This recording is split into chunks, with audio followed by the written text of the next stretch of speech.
সাবেক সেনাপ্রধান যে বক্তব্য দিয়েছে তার বক্তব্য সঠিক নয়, এবং তিনি চেষ্টা করলে এবং সরকার চেষ্টা করলে এইসব আমাদের দেশপ্রেমিক সেনাবাহিনীর অফিসারদেরকে বাঁচাইতে পারতেন।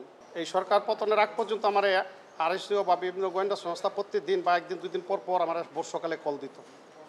তো আমি ভাষা চেঞ্জ করেছি এই 16 বছরে 34 বার, এবং আমি ভয়ে এবং ভীত থাকতাম এবং কোনো কাজ করতে পারতাম না, কোথাও কোনো কিছু করতে পারতাম না। যাই হোক, আমি যে কারণে যে উদ্দেশ্যে গেছি সেটা হচ্ছে যে প্রকৃত ঘটনা জানা, বিটিআরের প্রকৃত ঘটনা কী ছিল জানা।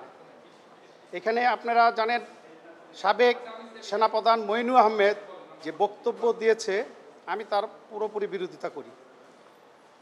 কারণ মইনুল আহমেদ যদি সেই সময় ইচ্ছা করতেন, আমি সৈনিকদের মুখে যেটি শুনছি সেটা হচ্ছে যে, একটু বিস্তারিত বলি, সেটা হচ্ছে যে 2008 সাল থেকে এটা পরিকল্পনা ছিল।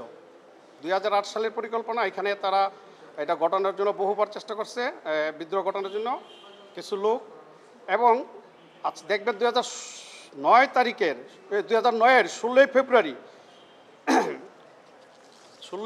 থেকে তাপস সাহেবের সাথে মিটিং সৈনিকদের, সেটা তোরাবালি ডিএডি তোরাবালির বাসায় শুরু হয় সেই মিটিংগুলো।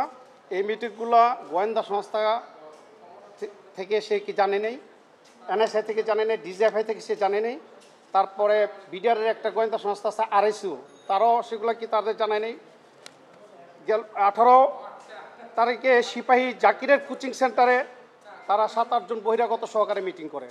কোয়ালিটি সম্পন্ন আন্তর্জাতিক মানের still bar CSRM, committed for better still. 21 February relief বিতরণ করা নিয়ে দাবি দাওয়া নিয়ে আলোচনা হয় তাদের বিভিন্ন জায়গায়, এবং ডিএডি তৌহিদের বাসায় একাধিকবার আওয়ামী লীগের নেতৃবৃন্দের সাথে, এমপি তাপস সাহেবের সাথে এই 20 থেকে 25 জন যে ছিল বিডিআর সৈনিক এবং বহিরাগত কিছু ছিল, তারা বলছে যে স্যার এখানে 7-8 জন বহিরাগত ছিল, তাদের আমরা চিনি না, কিন্তু তারা বাংলা হিন্দি দুই ভাষায় কথা বলে। তো আমি মামলার সূত্রে তাদের সাথে জন্মিষ্টি, তারা যখন আমাকে জানাইছে, তো সেখানে অনেকবার মিটিং হয়।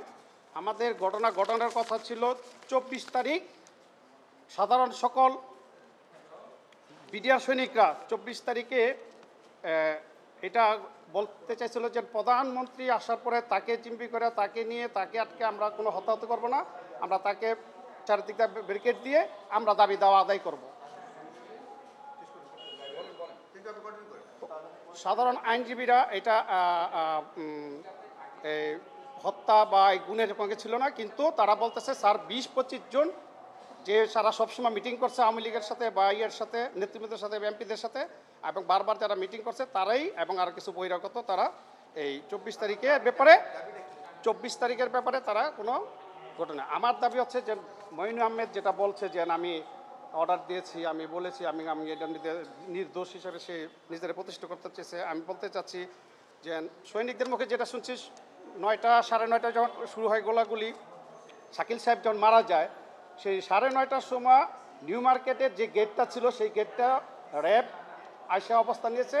তারা ভিতরে ভীত, এবং তারা এই আর্মির এবং র্যাবের ভয়ে তারা সকলে বাইরে হয়ে যাওয়ার জন্য প্রস্তুত, এবং ওই 25 জন এবং বহিরাগত তারা তাদের বাইরে হতে দিবে না, এরকম একটা পরিস্থিতি।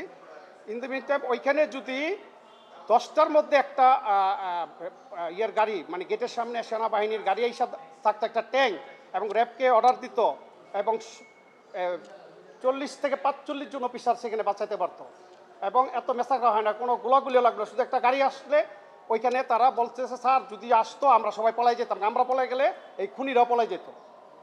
তো ওই মুহূর্তে আবার ওই 25 জনটা বলতেছে উপরের মহলে সরকারের সবার সাথে সেনাবাহিনীর উপরের মহলে আমাদের লোক, আমাদের সাথে তাদের কথা হয়েছে, তারা এখানে কেউ সৈনিক পাঠাবে না, কিছু পাঠাবে না, আপনারা আমাদের সাথে আসেন, নাহলে আপনাদের গুলি করব।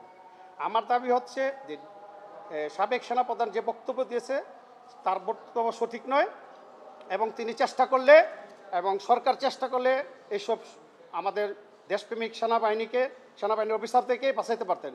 মূলত পার্শ্ববর্তী একটা রাষ্ট্র, যে নাকি বহিরাগত যারা ছিলেন এখানে, আমি এটাই আমার প্রতীয়মান হয় যে আমাদের সার্বভৌমত্ব এবং দেশপ্রেমিক সেনাবাহিনী অফিসারদের হত্যা করার উদ্দেশ্য এই ঘটনাটা ঘটিয়েছে।